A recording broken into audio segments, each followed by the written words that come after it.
I'm Caroline Cook. Today I'm going to talk about Selena. I don't know, how many of y'all have seen the movie Selena?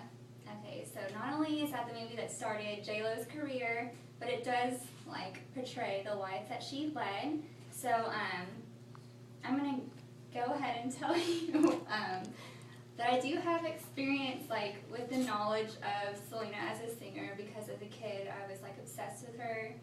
My mom made me watch the movie all the time and listen to her albums and stuff. So hearing her die was just tragic to me.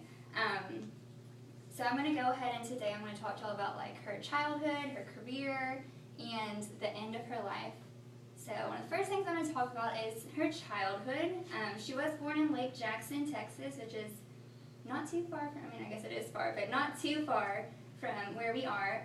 She then moved with her family to Corpus Christi, the 361, Games in Corpus. So her dad actually pushed her and her brothers into the music industry by forming their band, which is called Selena y los Dinos. So by having that band, she got experience in the music industry, figured out how great of a singer she was, and her dad also owned a Mexican restaurant that he had a stage so they would perform at, so that's where she got all her practice.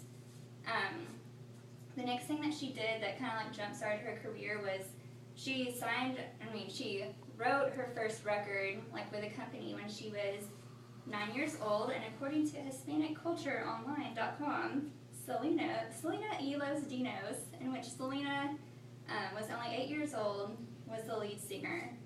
So she did get a lot of experience through that. And the next thing, since I've talked about her childhood, I'm going to move on to her actual career, where she got really famous and was a Mexican Tejano legend. So she did have a lot of experience in singing from her childhood background, and she ended up signing a record deal with Capital EMI Records when she was 18 years old. So that allowed her to move even further into the music industry. And she also did have some acting gigs. For example, she was in a movie that Johnny Depp was producing called Don Juan de Marco. So interesting fact, I did not know that. Also, I want to talk about some of the awards that she got. According to TSHAOnline.org, she did win a Grammy for Best Mexican American Album. She did originally start singing in her second language, which is Spanish, and then she moved on to English, where she reached further audiences and did even better with her career. So now that I've talked about her career, I'm going to move on to the end of her life and the things that she did then. So Selena did fall in love with one of her guitarists, Chris Perez, who her father did not really go for at first, but they did end up getting married in 1993, and so her father had to learn to love him as a son. They did get along. So after they got married, they ended up actually moving into a house next to Selena's mom and dad, so they were really close to family.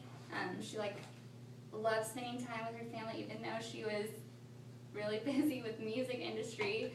And so that's the happy part towards the end of her life. And then she actually had a manager, Yolanda, who was in charge, responsible for taking the life of Selena. She had a great relationship with her.